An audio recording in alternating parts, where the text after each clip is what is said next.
C'est un réel plaisir pour moi de participer à cette cérémonie de lancement du projet d'accélération de l'accès à l'électricité au Niger, à Aské. Le financement de ce projet, qui s'élève à 317,5 millions de dollars américains, soit plus de 180 milliards de francs CFA, comprend un don de 155 millions de dollars et un crédit du même montant de la Banque mondiale et un don de 7,5 millions de dollars du Fonds fiduciaire multidonateur du Programme d'assistance à la gestion du secteur énergique ESMAP de la Banque mondiale.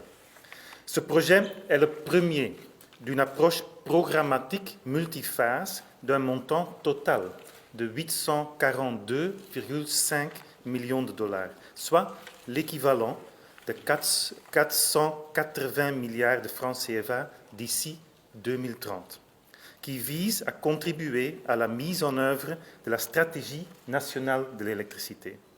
L'ensemble de ces efforts devrait contribuer à la transformation du secteur énergique du Niger et permettre l'accès à l'électricité à plus de 60% de la population nigérienne d'ici 2030, avec un objectif intermédiaire de 40% d'ici 2025. Aujourd'hui, nous sommes à 19%. Excellences, Messieurs les ministres, Mesdames et Messieurs, le projet Aské vise à accroître l'accès à des services énergétiques modernes au Niger par le biais de solutions basées sur le réseau, les mini-réseaux et les systèmes solaires individuels, ainsi que par le cuisson propre. Permettez-moi d'énumérer les principales caractéristiques de ce projet structurant.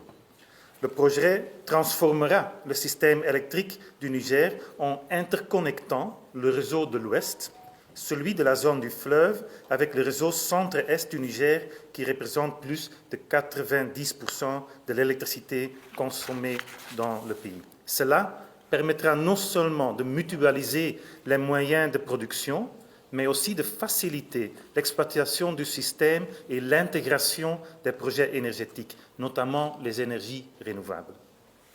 Le projet aussi électrifiera près de 500 localités rurales et 79 villes et villages. Il construira des mini-réseaux qui seront exploités et gérés par des opérateurs privés, ce qui permettra d'électrifier des centres de santé et des écoles. Et il initiera également le développement du marché de la cuisson propre, qui est une problématique impactant les femmes et les filles, ainsi que l'environnement. En particulier, ça va aider avec la lutte contre la désertification. À travers la mise en œuvre de toutes ces activités, le projet mettra un accent particulier sur la réduction des inégalités genre et l'autonomisation des femmes.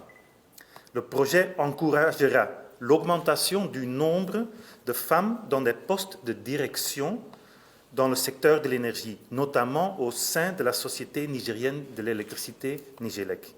En outre, le projet Aské créera des opportunités pour le développement à grande échelle à la digitalisation du territoire. Excellences, Messieurs les ministres, Mesdames et Messieurs, comme vous pouvez le constater, le projet Aské a un réel potentiel de transformation. À son terme, dans 5 ans, environ 2,5 millions de personnes auront accès à l'électricité, près de 4 000 infrastructures socio-économiques seront électrifiées et près de 3 millions de personnes bénéficieront des modes de cuisson propres. Il contribuera à renforcer la capacité opérationnelle de la Nigélec à travers la digitalisation et la formation. Les capacités du secteur de l'énergie et les réformes structurelles seront soutenues. Excellences, Messieurs les ministres, Mesdames et Messieurs, je voudrais ici saluer et féliciter le gouvernement de la République du Niger dans son ensemble pour cette initiative et cette vision pour le secteur de l'énergie et pour le rôle joué dans l'obtention de ce financement et sa mise en vigueur dans les délais fixés. Au moment où nous célébrons le lancement de cet important financement, je voudrais encourager les équipes du projet, en particulier la Société nigérienne de l'électricité, Nigélec, l'Agence nigérienne de promotion de l'électrification au milieu rural, ANPER, et de l'Agence nationale de l'énergie solaire, ANERSOL, à rester mobilisés pour une bonne mise en œuvre des activités qui sont autant d'opportunités d'améliorer les conditions de vie des populations pour lesquelles nous travaillons tous. À ce sujet, nous souhaitons souligner que, tirant de l'expérience de la mise en œuvre de précédents projets, il est essentiel que les gros contrats soient mis en place rapidement et commencent à décaisser, et qu'un personnel compétent soit recruté sans tarder de manière transparente dans chacune des unités de gestion de projet.